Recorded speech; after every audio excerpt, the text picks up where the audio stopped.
নমস্কার বন্ধুরা, তোমরা দেখছো তোমাদের YouTube channel study knowledge academy. এই মুহূর্তে একটা বিগ ব্রেকিং আপডেট, সেটা হচ্ছে পিএসসি ক্লার্কশিপের আরও 6000 নতুন কিন্তু ভ্যাকেন্সি আসতে চলেছে। সেটা হচ্ছে পিএসসি ক্লার্কশিপের 6000 নতুন ভ্যাকেন্সি, এরকম ভ্যাকেন্সি কিন্তু আসতে চলেছে।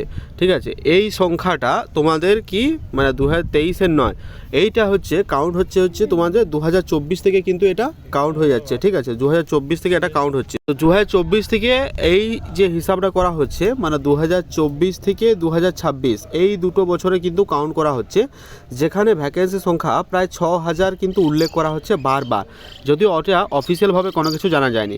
কারণ পিএসসি মানে নোটিফিকেশান বের করে দেয়, কিন্তু তারা কিন্তু যে প্রকাশ সেটা হচ্ছে না। নোটিফিকেশান এলেও তারা যে শূন্য পদের সংখ্যা এটা কিন্তু কখনোই তারা অফিসিয়ালভাবে প্রকাশ করেনি। অ্যাজ ফর এক্সাম্পল, আমরা 2023 সালে ক্লার্কশিপের ভ্যাকেন্সির ফর্ম ফিল আপ করেছিলাম। ঠিক আছে, এবং সেটা ডিসেম্বর মানে এক্সামও হয়। ঠিক আছে, এবং ডিসেম্বরে 28 তারিখে এক্সাম হয়, তার রেজাল্ট মানে প্রিলিমিনারি এক্সামের রেজাল্টের কোনো খবর নেই। আজ তোমার হয়ে গেল মে মাসের 10-12 তারিখ হয়ে গেছে, তারও কিন্তু রেজাল্ট নেই। ঠিক আছে, এবার তোমরা জানো যে মেন এক্সাম তোমাদের অলরেডি কমপ্লিট। ঠিক আছে, তো আর মিসলেনিয়াসের ক্ষেত্রেও একই। ঠিক আছে, 31 আগস্ট তোমাদের মিসলেনিয়াস হয়েছিল, কিন্তু তারও রেজাল্টকে নিয়ে কোনো খবর নেই।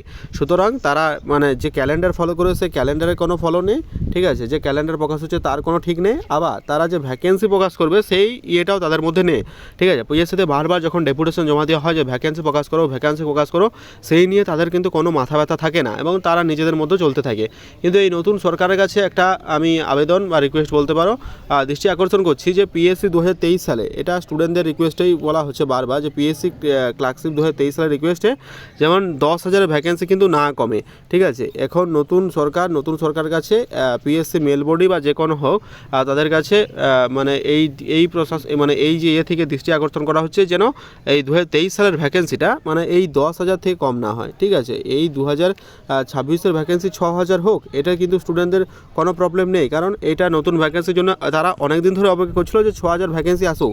ঠিক আছে, মানে ইন্ডিকেটিভ ওয়েতে হলেও আসুক। ঠিক আছে, কিন্তু 6000 ভ্যাকেন্সি ইন্ডিকেটিভ আসছে, এটা শোনা যাচ্ছে, এটা কিন্তু এটার আশেপাশেই থাকবে। মিলিয়ে নিও যে 5000 থেকে 6000 এই যে 2026-এর ভ্যাকেন্সি, এটা কিন্তু থাকবে। কিন্তু ভয় এটা নিয়ে নয়, ভয় হচ্ছে 2023 নিয়ে, 2023-এর ক্লার্কশিপ নিয়ে ভয়।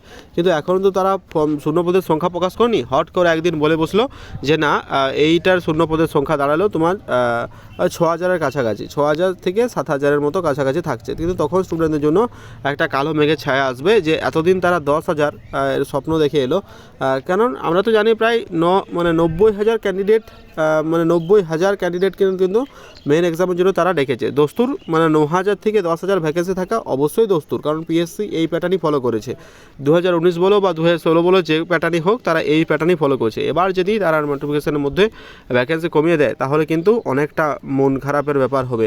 ঠিক আছে, সুতরাং 2026-এর যে মানে 6000 ভ্যাকেন্সি আসছে, এটা কিন্তু একটা ভালো খবর, ইন্ডিকেটিভ ওয়েতে আসবে। ঠিক আছে, এটা নিশ্চিত থেকো। তার আগে তোমাদের কিন্তু আশা রাখছি আইডিওর ভ্যাকেন্সিগুলো আগে আসবে। ঠিক আছে, ইন্ডাস্ট্রিয়াল ডেভেলপমেন্ট অফিসার এর ভ্যাকেন্সি আগে আসবে, তারপর পিএসসি ক্লার্কশিপে 6000 ভ্যাকেন্সি আসার কিন্তু কতটা সম্ভাবনা রয়েছে। তো দেখা যাক এই তথ্যের মাধ্যমে পরবর্তীকালে আপডেট প্রোভাইড করা হবে। তো তোমরা কিন্তু টেলিগ্রাম চ্যানেল যুক্ত থেকেও, বারবার বলেছি, ওখানে কি আপডেট প্রোভাইড করে দিই, ভিডিও আপলোড না করা হলো। তো আরও ইম্পর্টেন্ট স্টাডি মেটেরিয়ালও প্রোভাইড করা হচ্ছে এখন, ওগুলো ফলো করো।